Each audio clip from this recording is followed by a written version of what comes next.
오늘 골로새서 계속해서 공부하도록 하겠습니다. 골로새서 1장 오늘 21절부터 마지막 절 29절까지 공부하도록 하겠습니다. 자, 먼저 제가 읽겠습니다. 너희가 전에는 악한 행실로 인하여 멀리 떠나 너희의 생각으로 원수가 되었으나 이제는 그의 죽으심을 통하여 그의 육신의 몸 안에서 그가 화해케 하셨으니 그가 보시기에 너희를 거룩하고 검없고 책망할 것이 없이 드리고자 함이라. 헌신하게 하기 위해서 이렇게 한다는 얘기죠. 만일 너희가 자리 잡고 정착된 믿음 안에 계속 있으면 복음의 소망에서 떠나지 아니하면 그러하리라. 이것은 너희가 들었고 하늘 아래에 있는 모든 피조물에게 전파된 것이니 나 바울은 이 복음의 일꾼이 되었노라. 이제 내가 너희를 위하여 받는 나의 고난들을 기뻐하고 또 그리스도가 고통받으신 이후에 있는 것을 그의 몸인 교회를 위하여 내 육신에 채우노라. 너희를 위하여 내게 주신 하나님의 경륜을 따라 하나님의 말씀을 이루려고 내가 일꾼이 되었노라. 이 신비는 여러 시대와 세대에 감춰졌다가 이제 그의 성도들에게 나타났고 하나님께서는 이들에게 이방인들 가운데서 이 신비의 영광의 풍요함이 어떠한지를 알리고자 하셨으니 이 신비는 너희 안에 계신 그리스도시요 곧 영광의 소망이라. 우리가 그를 전파하고 각 사람을 훈계하며 모든 지혜로 각 사람을 가르치면 각 사람을 그리스도 예수 안에서 온전하게 제시하려는 것이라. 이를 위하여 나도 내 속에서 능력으로 역사하시는 그분의 역사를 따라 수고하며 애쓰노라. 21절을 보니까 너희가 전에는 악한 행실로 인하여 멀리 떠나 너희의 생각으로 원수가 되었으나, 전에는 이제 우리 모두가 하나님과 원수였어요. 구원받기 이전에는. 바울은 그 당대의 석학이었죠. 이 가말리엘 문화에서 이제 학문을 배운 아주 촉망받는 그런 젊은이였는데, 근데 그 생각으로는 또 그런 생각으로나 행실로나 그 사람은 그리스도의 원수로 살아왔었어요. 그랬던 그였지만 이제 무엇으로 그리스도와 가까워졌다고 얘기를 하고 있죠? 그리스도의 피로 가까워졌다. 그리스도의 피가 이런 이제 역할을 하는 거죠. 에베소서 2장 13절을 보게 되면은 그러나 한때 멀리 있었던 너희가 이제 그리스도 예수 안에서 그리스도의 피로 가까워졌느니라 말씀하고 있어요. 그리스도의 피로 가까워진다는 거죠. 하나님과 가까워지는 것이 그리스도의 피로 되는 것이다. 이것은 무슨 말씀이냐면 이제 헌집이 아니라 새 집이 됐다는 얘기예요. 하나님께서 거하시는 새 집이 되었다. 이제 가까워진 너희가, 새롭게 된 너희가 그렇다면 어떻게 살아야 하겠느냐, 그걸 지금 여기서 얘기하고자 하는 겁니다. 그래서 22절에 보니까 뭐라고 얘기합니까? 이제는 그의 죽으심을 통하여 그의 육신의 몸 안에서 그가 화해케 하셨으니 그가 보시기에 너희를 거룩하고 흠없고 책망할 것이 없이 드리고자 함이라. 온전하게 드린다. 점도 없고 흠도 없고 책망할 것도 없이 이렇게 드리고자 한다는 거죠. 이 구절은 단순히 화해 그 이상의 다른 무엇을 이제 가리키고 있는데요. 데살로니가 전서 이제 5장 23절을 생각나게 만듭니다. 화평의 하나님 바로 그분께서 너희를 온전히 거룩하게 하시고 너희의 온 영과 혼과 몸 우리 주 예수 그리스도께서 오실 때 책망할 것이 없이 보존되기를 하나님께 기도하노라. 바울이 늘 이런 기도를 했었습니다. 성도들을 위해서. 자, 이것은 왜 이런 기록들을 계속 남기고 있느냐 하면 그리스도의 심판석에서의 성도의 상태가 어떠해야 하느냐. 대환란 그 직전에 이제 성도들이 휴거가 되면은 셋째 안으로 이제 올라가죠. 올라가서 이제 가장 먼저 하게 되는 것이 뭐냐면 그리스도의 심판석을 서는 거예요. 거기서 책망받을 것이 없어야 한다는 거죠. 그런데 그리스도의 심판석을 하나님의 심판석, 그냥 큰 백부자 심판으로 오해하는 자들이 많이 있지만 그리스도의 심판석과 하나님의 심판석은 구분이 됩니다. 왜 그리스도의 심판석이라고 얘기하느냐 하면 그리스도인들만이 서기 때문에 그래서 그리스도의 심판석이에요. 그때 이제 경건하지 못하게 살았던 이 그리스도인들이 그곳에서 책망과 수치를 당하게 되는 거예요. 이게 공개적인 수치를 당하는 거죠. 그리스도인의 지상의 삶은 그래서 그리스도의 심판석을 준비하는 삶이라고 해도 과언이 아닙니다. 그래서 골로새서 1장 10절에서 뭐라고 얘기합니까? 주께 합당히 행하라고 얘기하고 있죠. 주께 합당히 행하라. 이것은 이제 특별히 믿음 안에 잘 자리를 잡고 또 이 정착되지 않는 자들과 복음의 소망 안에서 떠난 자들에게 더욱 그렇게 해야 한다는 것을 지금 얘기를 합니다. 그래서 23절에 뭐라고 얘기합니까? 만일 너희가 자리 잡고 정착된 믿음 안에 계속 있으면, 이 말이 어떤 말이냐면 복음의 소망 안에서 떠나지 아니하면 그러하리라는 거예요.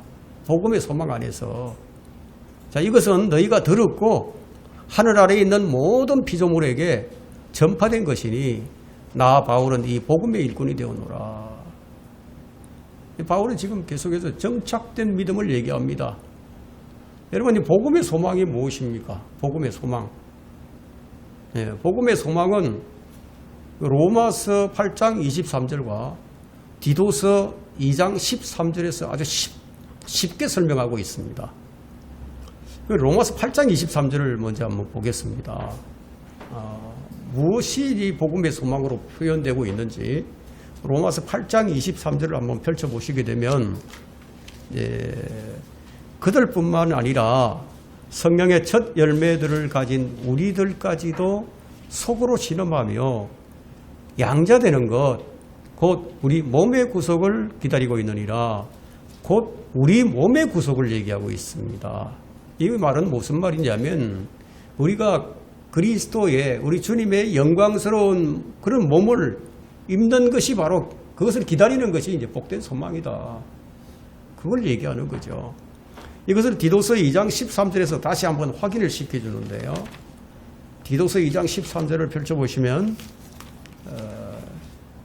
그 복된 소망 하죠. 그 복된 소망 곧 위대한 하나님이신 우리 구주 예수 그리스도의 영광스러운 나타나심을 기다리게 하셨음이니 무엇이? 복음이. 그러니까 우리가 어디에 있어야 된다는 거예요? 정착된 믿음 안에 복음을 굳게 붙들고 있어야 된다 이거예요. 이 복된 소망이 우리 주님께서 우리를 데리러 오시는 날이에요.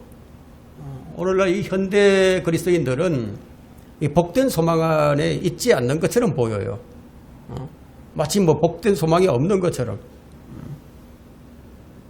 왜냐하면 복된 소망이신 예수 그리스도의 나타나심을 별로 기대하지 않는 것 같은 그런 생활을 하고 있으니까.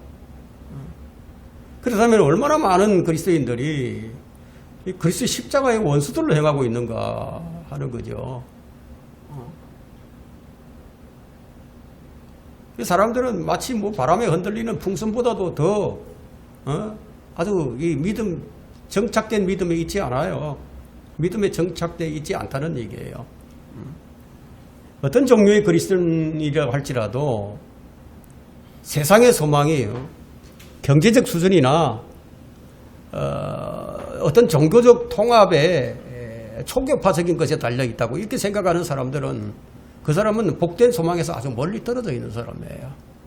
그런데 복된 소망과 영광의 소망은 그건 바로 정결케 하는 소망이에요.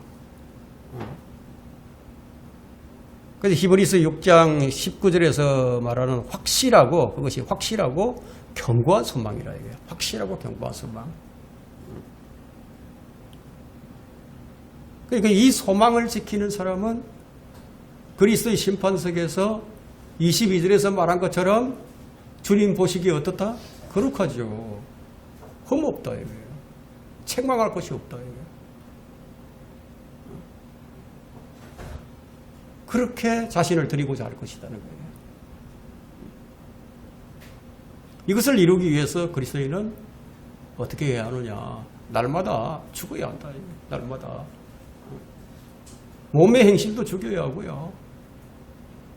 우리 마음이 위에 있는 것에 고정이 되어 있어야 된다는 얘기예요. 바울은 하루 24시간 이렇게 하는 것이 불가능한 것인 줄 알았어요. 그러니까 알고 있었지만 그러나 그는 열심히 수고했습니다. 그리고 힘써 싸웠어요. 이게 조금이라도 뭐 의심스럽다면은 그 28절과 29절을 한번 보세요. 뭐라고 얘기하고 있나? 우리가 그를 전파하고 각 사람을 훈계하며 모든 지혜로 각 사람을 가르치면 각 사람을 그리스도 예수 안에서 온전하게 제시하려는 것이라. 온전하게. 바울은 모든 성도들을 온전하게 제시하고 싶었어요. 어디 누구에게? 하나님께 그렇게 제시하고 싶었다. 그래서 무엇을 애를 쓰는지 한번 보세요. 마지막 29절 보세요. 이를 위하여 나도 내 속에서 능력으로 역사하시는 그분의 역사를 따라 수고하며 애써노라. 바울은 그 목표를 향해서 도달하려고 애를 썼어요.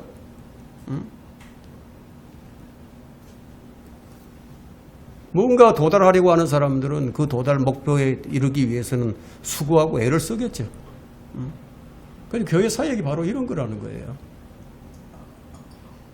여러분의 생활이 바로 이렇게 되어야 된다. 이것이 22절과 23절의 의미가 됩니다. 그래서 이제 이것이 뭐 구원에만 한정된다고 그런 오해를 하지 않게 하려고 그래서 23절에 만일 if라는 단어를 썼어요. 충분히 이제 설명한 거죠. 그죠?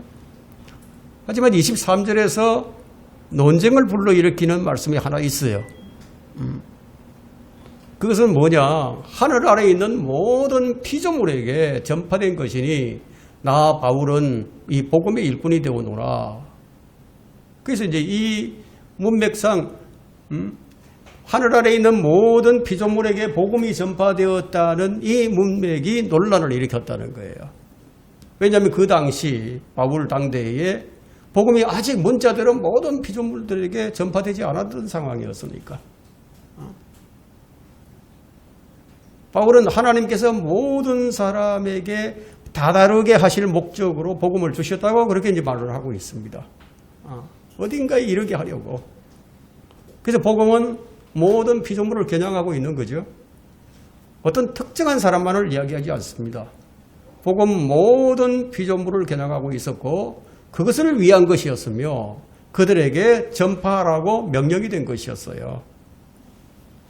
만일 바울이 이 편지를 쓸 그 당시에 하늘 아래에 있는 모든 피조물에게 복음이 이미 전파되었다면 그렇다면 복음을 전해야 할 그 역사적 의미가 무엇입니까? 계속해서 복음을 전해야 할 그런 역사적 의미가 뭐냐는 거죠. 그러니까 이제 이것은 무엇을 의미하느냐 하면 인류를 향하신 하나님의 선포를 얘기하는 거예요. 왜 그러냐면 이 다음에 나오는 그런 말씀들을 볼 때 너무나 명백합니다. 25절부터 27절 한번 보겠습니다. 너희를 위하여 내게 주신 하나님의 경륜을 따라 경륜이 나오는 거죠. 어떤 경영 방식이단 말이에요. 따라 하나님의 말씀을 이루려고 내가 일꾼이 되어노라. 이 일을 이루려고 자신이 그 일을 위해서 일꾼이 되었다는 얘기죠. 이 신비는 여러 시대와 세대에 감춰졌다가 이제 그의 성도들에게 나타났고 하나님께서는 이들에게 이방인들 가운데서 이 신비의 영광의 풍요함이 어떠한지를 알리고자 하셨으니 이 신비는 너희 안에 계신 그리스도시요 곧 영광의 소망이라. 복음은 모든 피조물에게 선포되었기 때문에 주님은 어떤 특정한 사람을 이방인들을 향한 일꾼으로 선택을 하셨다고 여기서 이제 말씀을 합니다. 하나님의 사랑의 이 복음이 2000년 전 갈보리 십자가에서 공개적으로 그러니까 온 세상에 드러난 거예요. 이거 비밀이 아니에요. 만천하에 공개적으로 선포를 한 거예요. 이 복음이 선포가 되어버린 거예요. 갈보리 십자가에서. 모든 피조물에게. 그래서 로마서 8장에서는 하나님의 사랑이 이렇게 나타났다고 얘기를 합니다. 우리가 아직 죄인이었을 때 그리스도께서 우리를 위하여 죽으심으로써 하나님께서는 우리를 향한 그의 사랑을 나타내셨느니라. 갈보리 십자가에서 그분의 사랑을 나타내셨다는 거예요. 그러므로 여기 하늘 아래에 있는 모든 피조물에게 전파된 것이니 이 과거 시제로 이렇게 기록된 이유가 뭐냐.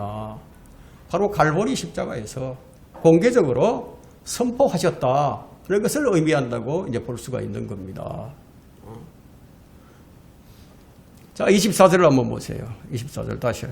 이제 내가 너희를 위하여 받는 나의 고난들을 기뻐하고 또 그리스도가 고통받으신 이후에 있는 것을 그의 몸인 교회를 위하여 내 육신에 채우노라. 한 가지 더 부연 설명을 하자면은 아까 23절에서 만일 너희가 자리 잡고 정착된 믿음 안에 계속 있으며 복음의 소망에서 떠나지 아니하면 그러하리라 이 말씀을 역설한다면은 그렇다면 정착된 믿음에서 떠날 수 있다는 얘기가 나오겠죠. 그죠? 그리고 복음의 소망에서 떠날 수도 있다는 얘기가 나오는 거예요. 그래서 오늘날 그런 사람들이 많이 속출하고 있습니다. 자, 24절 계속 봅니다. 그리스도의 고난과 바울의 고난이 여기서 대조를 되고 있습니다. 아니 어떻게 바울의 고난과 그리스도의 고난을 대조할 수 있느냐. 그만큼 이 바울의 사역이 특별한 고난의 사역이었다는 것을 여기서 입증해 줍니다. 그는 감옥에 갇혔어요. 돌에 맞았어요. 채찍에도 맞았어요. 왜 맞았느냐? 그리스도의 복음을 전한다고 고난을 받았다. 이거야. 그런데 이 바울이 그렇게 받는 고난을 기쁨으로 여겼다는 거예요.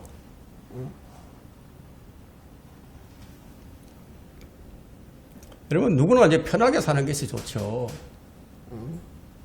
정말 고통스럽게 사는 게 누가 좋아하겠습니까? 이 고난이라는 것은 억지로 참을 수 있어요. 하지만 이 고난을 기쁘게 여긴다는 것은 이건 좀 이상한 말이에요.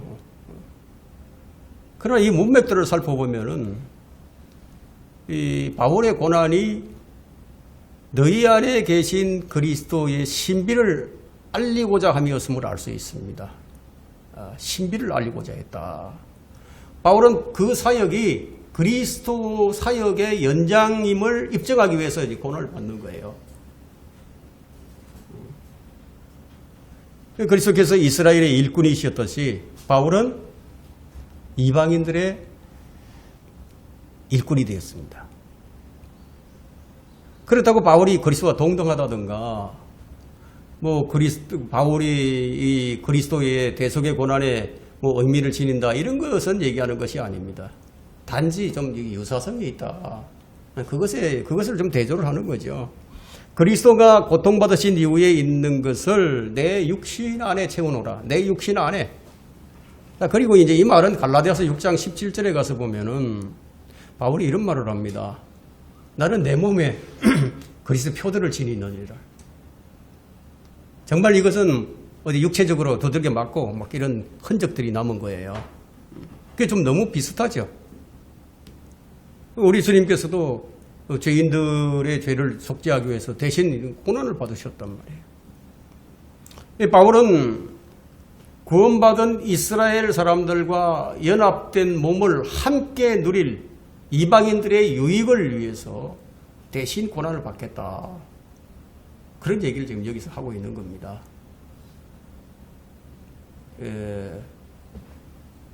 에베소서 3장 1절에 보면 이제 그 이유가 나오는데 이런 까닭에 나 바울은 이방인들을 위하여 예수 그리스도의 죄수가 되어 노라 이런 얘기를 합니다. 그래서 바울은 이제 이방인들의 구원을 위해서 대신 고난을 받은 거예요. 여러분들이 어디 나가서 복음을 전하다가 고난을 받으면 그 사람들을 위해서 고난을 받는 거예요. 자, 26절이 좀 중요한데요. 26절은 이 신비는 여러 시대에 감추어졌다가 이제 그의 성도들에게 나타났고 여러 시대에 감춰져 있었어요. 이제야 비로소 나타났다는 거예요. 이 신비가 뭐냐? 한 몸의 신비, 한 몸의 신비. 어떤 신비의 몸, 뭐 한 몸인 교회 이런 것이 아니라 그 뭐냐? 설명을 하고 있죠. 마지막에 너희 안에 계신 그리스도요 곧 영광의 소망이라. 그리스도가 우리 안에 계신다는 거예요. 우리 안에 계신다. 그 위치적으로 그렇게 들어와 계신다는 거예요. 이것은 그 당시 유대인들이나 이방인들에게는 그야말로 엄청난 일이었습니다. 뭐 이해에 불과한 그런 일들이었죠. 그리스도께서 내 안에 들어와 계신다. 여러분, 이보다 더 놀라운 일이 어디 있겠습니까? 그럼 이방인들이나 유대인들이나 구분이 없어요. 그냥 믿으면 구원해 주신다. 이런 말이 어디 있었느냐는 거예요. 그러니까 이게 유대인들에게는 아주 충격적인 얘기였습니다. 자신들만의 하나님인 줄 알고 있었는데, 이방인들도 우리와 똑같이 구원을 해주신다? 이해가 잘 안 됐어요. 베드로도 이걸 이해를 못 했었습니다, 처음에. 근데 골로새 성도들, 그러면 그 골로새 성도들이 정말 구원받았는지 안 받았는지 어떻게 알 수 있겠습니까? 하나님께서 예수 그리스도의 피로 인해서 그들을 구원해 주셨는지 안 해 주셨는지 어떻게 알 수 있느냐, 이게. 그걸 어떻게 아느냐는 거죠. 지금도 마찬가지예요. 누군가 구원받았다. 그걸 어떻게 아느냐, 이거. 그 아는 것은 그들 안에 그리스도가 계신다는 거예요. 그리스도가 계셔야 그 사람이 구원받은 사람이에요. 골로새 교회의 성도들 안에 그리스도께서 내주하고 계신다는 이 사실보다 더 큰 증거가 어디 있겠느냐, 그 얘기를 하는 겁니다. 여러분, 빈집을 보면은, 사람이 사는지 안 사는지 그 집을 보면 알거든요. 그러니까 빈집인지 뭐 사람 사는 집인지 딱 보면 이제 안다는 거예요. 그러면 그리스도께서 들어와 계신다. 그러면 그리스도가 들어와 계시는 사람과 안 계신 사람 딱 보면 뭔가 차이가 나지 않겠습니까? 그죠? 차이가 난다 이거예요. 뭔가 달라도 다르지 않겠습니까? 아니, 보이지 않는 하나님이 사람 안에 들어와 거하신다. 이건 신비다는 거예요, 신비. 이건 비밀이 아니에요, 신비예요. 이해할 수 없으니까 신비라고 하는 거예요. 어떻게 설명할 수가 없어. 이거 뭐 어떻게 표현을 해야 되느냐, 이거예요. 그리스도께서 너희 안에 계신다. 이게 신비인데, 근데 이게 계속 감추어져 있었다가 이제야 나타났다는 거예요, 이제야. 이 은혜를 우리가 다 누리고 있다는 겁니다. 근데 가장 안타까운 사실은 이 사실을 나는 안다. 그리스도께서 내 안에 들어와서 사시는 것을 내가 안다. 그런데 문제는 그 능력으로 살지는 못한다는 거예요. 이것이 문제예요. 왜 그런가? 믿지 않는 것인가요? 그 이유를 이제 마지막 절에서 바울이 제시해 주는 거예요. 이게 놀라운 정말 말씀인데, 내 속에서 능력으로 역사하시는 그분의 역사를 따라 수고하며 애쓰노라. 바울이 실제 이렇게 살았다는 거예요. 정말 수고하며 애를 썼어요. 그냥 자기가 수고하고 애를 썼는데, 그런데 그것이 무엇 때문에 그렇게 된 것인지 그것을 얘기하죠. 고난을 당해도 기뻐할 수 있었고, 그것은 바로 내 속에서 능력으로 역사하시는 그분의 역사를 따라서 했기 때문에 그럴 수 있었다는 거예요. 그런데 어떻습니까? 내 속에서 역사하시는 그분의 역사를 따라서 많은 그리스도인들이 그렇게 살지를 못해요. 그분의 역사를 따라서 살아가지 못해요. 너무나 많은 그리스도인들이 내 안에 그리스도께서 사신다는 것을 알기만 하지, 알기만 하다 이거예요. 알기만 하지. 실제로는 뭐 예수님과 아무런 상관없이 사는 것이 이것이 우리의 문제다.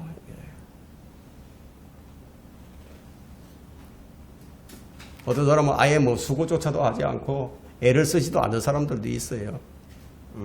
또 수고하고 애를 많이 쓰는데, 그런데 그것이 내 안에서 역사하시는 능력을 따라서 하는 것이 아니라 자기 힘으로 하는 사람도 있어요. 그럼 이게 우리 현실이 아닙니까? 내 안에 계시는 그리스도. 자, 이 신비가 여러 시대와 세대에 감춰졌다가 말하자면 이 신비를 다른 시대에, 다른 세대에는 알려주지 않았었다는 거예요. 이 구절을 오해하게 되면은, 이제 많은 문제가 생기겠죠. 그죠? 구약 시대에는 마치 성령께서 사람 안에 거하신 것이 아니라 사람 위에만 있는 것으로 오해하는 그런 신학자들도 있었어요. 그러나 베드로전서 1장 11절을 보게 되면 구약 시대에도 그리스도의 영이 사람 안에, 어떤 특정한 사람 안에 거하고 있었던 것을 우리가 발견할 수가 있습니다. 여러분 베드로전서 1장 11절을 한번 펼쳐보세요. 예수 그리스도에 관해서 이 기록한 선지자들이 뭔가 이런 걸 듣긴 들었는데, 그런데 뭔지를 알 수가 없었어요. 알 수가 없으니까 그걸 알기 위해서 정말 열심히 연구도 하고 탐구도 해봤는데 알 수가 없었던 것이 이 베드로전서 1장 11절에 그렇게 기록이 되어 있습니다. 그들 안에 계셨던 그리스도의 영이 그리스도의 고난과 다가올 영광을 미리 증거하실 때 그 영이 무엇을 또 어떤 시기를 지시하시는지 탐구하던 것이라. 탐구했는데 그들이 알 수가 없었어요. 왜냐하면 그때는 하나님께서 허락하지 않으셨습니다. 그러니까 바울에게 와서 이제 그때서야 이제 비로소 이제 그게 이제 알려지게 된 거다. 그래서 물론 이 구약의 어느 누구에게도 그 누구에게도 그 안에 예수 그리스도께서 영원히 내주하지는 않았습니다. 영원히 내주하지 않았어요. 지금과는 달라요. 그리스도의 영이 그들 안에 계셨지만 성령께서 그들에게 부활의 구주께서 영원히 내주하신다는 그런 지식을 그들에게 주시지 않았다는 거예요. 왜냐하면 그때는 우리의 구주께서 나타나지도 않았던 때이고, 그분이 사람들을 위해서 죽지도 않았던 때였고, 그분이 부활하시지도 않았던 때였고, 성령께서 영원히 내주하시도록 보내심을 받지도 않은 상태였었어요. 그래서 이것은 결합된 몸이 신비이듯이 여러 시대와 세대에 감추어졌던 이 신비였다. 그렇다고 성령께서 아무것도 시작하지 않은 것은 아니었어요. 그래서 26절부터 29절이 지금 나타내고자 하는 것이 그 핵심이 뭐냐. 내주하시는 그리스도의 신비. 그리스도가 내주하고 계신다. 그 28절에 이제 영광의 소망은 조금 전에 이제 설명을 했기 때문에 그냥 읽고 넘어가도록 하겠습니다. 우리가 그거를 전파하고 각 사람을 훈계하며 모든 지혜로 각 사람을 가르치면 각 사람을 그리스도 예수 안에서 온전하게 제시하려는 것이라. 정말 주 예수 그리스도가 내 안에 계신 것을 알고 영광의 소망이 무엇인지를 알면요, 그는 온전한 사람이 되는 거예요. 정말 완전히 변화된 사람이 된다고 확신할 수 있습니다. 이제 여러분들이 사도 바울이 그리스도의 몸인 교회를 위하여 고난을 기뻐했다는 것이 이제 이해가 되셨을 겁니다. 정말 그리스도가 내 안에 계신 것을 확신하고 그것이 능력으로 역사하는 것이 이제 확신이 된다면은 뭐라고요? 어떤 고백이 나올까요? 바울처럼 이런 고백이 나오겠죠. 이는 내게 사는 것이 그리스도인이 죽는 것도 내게 유익하다. 바울은 이제 살고 죽는 것이 더 이상 문제가 되지 않았습니다. 마지막 29절 읽겠습니다. 이를 위하여 나도 내 속에서 능력으로 역사하시는 그분의 역사를 따라 수고하며 애쓰노라. 이 말씀의 의미가 뭐냐. 사도 바울이 무슨 일을 하는데 복음 전파하러 나가는데 그냥 전도하러 나가는 게 아니고 자기 안에서 능력으로 역사하시는 그분의 역사를 따라서 전도를 했다는 거예요. 누가 사도 바울을 이렇게 만든 겁니까? 사도 바울 안에 계셨던 그리스도가 그 바울 되게 하신 것이라는 거예요. 그래서 그리스도가 내 안에 계신다. 그렇다면 이제 우리에게 필요한 것은 내 안에 계신 예수 그리스도를 바라볼 수 있는 영적인 눈이 열려야 된다 이거예요. 문제는 우리 안에 있어요. 우리에게 있다 이거예요. 우리 안에서 능력으로 역사하시는 주님을 따르지 못하는 데 있다. 그분은 어떻게 역사하실까요? 그분의 선한 기쁘심을 따라서 인도를 가십니다. 그 빌립보서 2장 13절 우리가 빌립보서 공부할 때 이미 다 우리가 공부했던 내용인데 이는 너희 안에서 역사하시는 분은 하나님이시기 때문이니 그분은 너희로 그분의 선한 기쁘심에 따라 뜻을 두고 행하게 하시느니라. 그냥 뭐 역사하는 게 아니고 이런 방식으로 역사를 한다는 거예요. 그래서 하나님께서는 우리에게 최고의 선물을 주셨어요. 그 선물이 무엇입니까? 바로 하나님이시다. 하나님 자신을 우리에게 주셨어요. 그럼 오늘 우리가 이제 교훈으로 삼아야 할 것은 바로 29절 말씀입니다. 정말 우리가 이걸 우리 머릿속에, 우리 마음속에 각인을 해야 됩니다. 이를 위하여 나도 내 속에서 능력으로 역사하시는 그분의 역사를 따라 수고하며 애쓰노라. 오늘 오후에 제가 이제 이 말씀을 가지고 다시 한번 이제 설교를 할 겁니다. 자, 우리는 최고의 선물이 있으면서도 그 가진 것을 잘 사용을 못 합니다.